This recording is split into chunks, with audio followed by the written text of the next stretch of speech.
What's up, guys? I am working on this 2001 Corvette Z06 and it has this cracked inner fender right here from an accident, and so we're gonna get started with getting this taken out and getting it prepped for the new one. I have a used one, a good used one to go on here. So if you guys are watching this video, you probably know how these are attached. They're all glued and adhesive onto the frame rail. You can see that this one is all busted off from getting in the accident. The whole front end of this one is missing. So today I'm just gonna go, quickly and get all this stuff off. I'm gonna get this coolant reservoir out of the way. I'll get the fuse box out of the way. I'll probably end up pulling the battery. The battery is not attached. There is a space down there, but it's kind of just in the way. It doesn't need to be in there right now. The inner fender is bolted back here.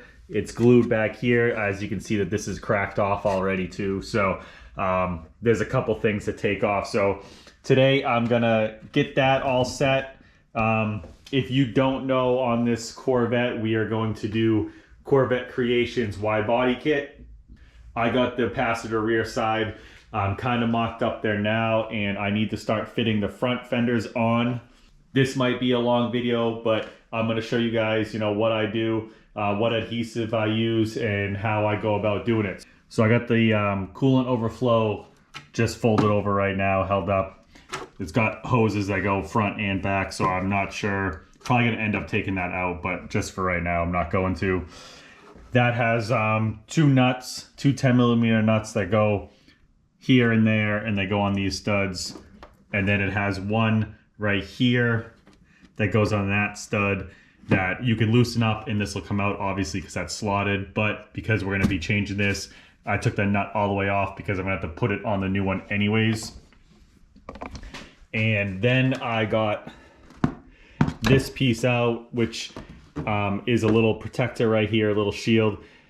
This has one clip that goes right here that has just a regular push in. Take the center out and you can get that out.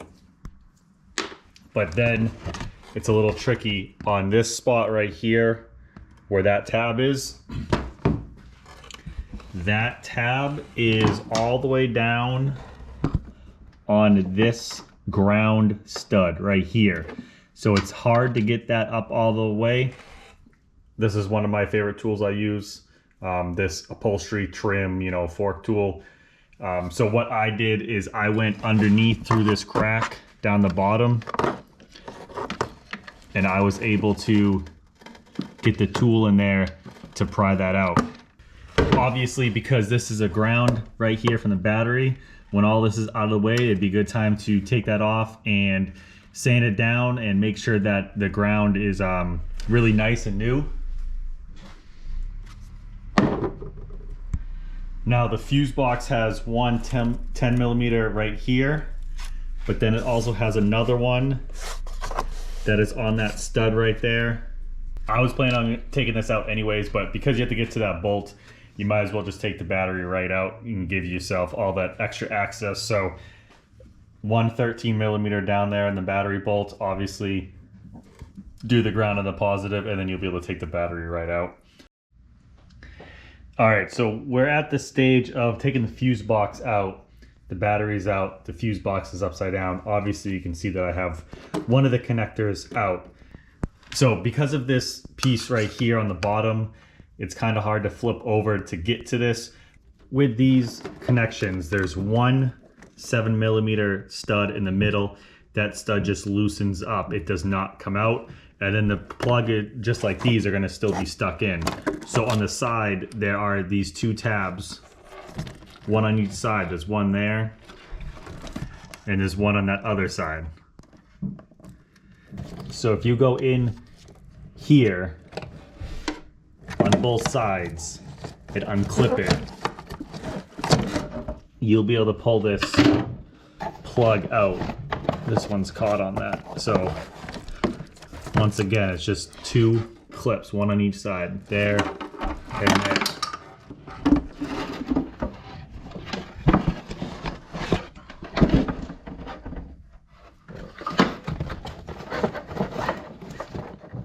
So if you go in between on one side and then go in between on the other side. It'll just pull out. So now you'll be able to pull out your fuse box, whether you're doing this to do the inner fender like I'm doing, or you know, if you just need to do some work to it. So that's out of the way. Obviously for the work that I'm doing, it's gonna make a big difference to get this cover out of the way and have the access I need right there to put the new fender on, the new inner fender on, and not have to fight with hanging up stuff and all of that. Now with this wiring out of the way, or this wiring unplugged, we can unplug the wires that are in here and get this whole harness up, you know, and on the engine bay and out of the way, because we're going to be working on removing this inner fender. All right, so the last thing to do on this is this brace right here. Unbolt that because that holds the inner fender on also. So that's unbolted, which has the hood stop bracket that would slide in there, is bolted to that also. So that is out. The hood latch, I pulled that cable out. You can get to that without taking the hood latch out. Obviously, I'm going to swap that over anyways, but the hood latch is out. And you can see that because of this accident I was in, this was already cracked off, and this is already cracked off. So really, there's only a little bit of glue right here that's holding it on. So when we look underneath, all of this is all off. All the glue that's right here, and then the glue that's right here is the only thing that's really holding it on, and it's not by much. So I'm gonna have a pretty easy time taking this off. I think a little bit of heat on this area, right, the area right there, a little bit of heat with the heat gun, and I'm gonna just be able to chisel that right off without any issue, because it's basically all fallen off already. So it's not really, you know, it's a little bit to get to this point, but it's just really unbolting a couple things.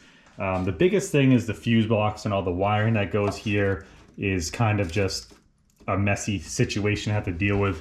So the wiring's up out of the way. All of these wiring harnesses, they clip to this inner fender.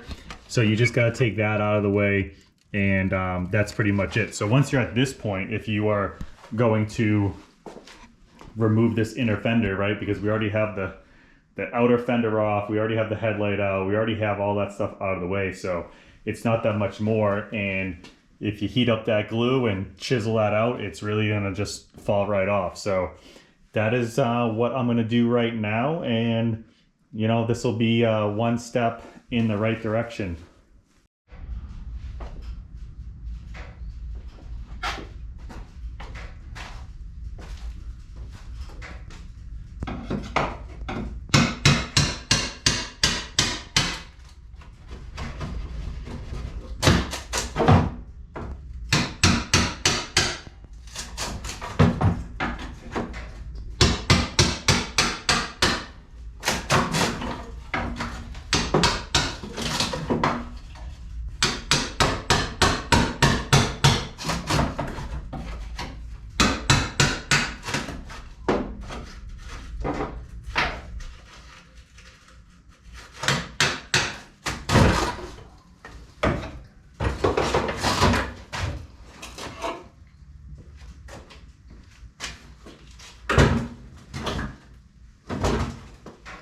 So like I thought, that was way too easy because it was already falling apart. It actually looks like this glue right here might have never been, I would say that glue right there had never even touched the frame of the car, because it would be squished like that. So that's interesting to see that, because like this one right here, it's all on the car. I don't think that was ever even touching, because obviously when you squeeze glue, it doesn't look like that. So that's a funny thing about this car, I guess. So here it is with the fender removed, the inner fender removed. And yeah, you can see right here, I think they missed. I think it was just barely on right on that one spot right there, and just barely touching right there, because obviously you can see the spots where it actually was touching all of this. If you see how high this is right here, you know, it's barely on the frame rail around there. So I think this was just, yeah, it was too high. You can see the edge going right up. So, you know, obviously I guess GM could have made this a little bit better. These are, you know, mass-produced cars, but so basically we're gonna glue it here, we're gonna glue it there, we're gonna glue it around here, and then we glue it up here and it bolts. But obviously if you had any suspension work or anything to be done, this is the time to do it. Everything is wide open right here, and it's really not going to be that big of a deal, I think, to glue this one on. I have done this before as a body guy. I have worked on a Corvette before like this and actually replaced the same inner fender. So it's really, my biggest thing is going to be getting the inner fender mocked up here with the aftermarket fenders that are supposed to line up with the door in the hood. That's my biggest issue, because aftermarket parts are horrible and nothing lines up. So I'm gonna have, think, a lot more trouble getting that all done. I think on the other side, where I just have to put the fender on, it'll be a little bit easier, but between gluing this one on and putting the fender on, it's gonna be a lot worse. So next time I'll continue this video with gluing, mocking that up and gluing that on. So if you are interested to see how I do that, so make sure you guys watch all the videos on building this C5 Z06 up, wide body kit, full paint job, changing the color and everything else that we can do to it. So hopefully you guys come back.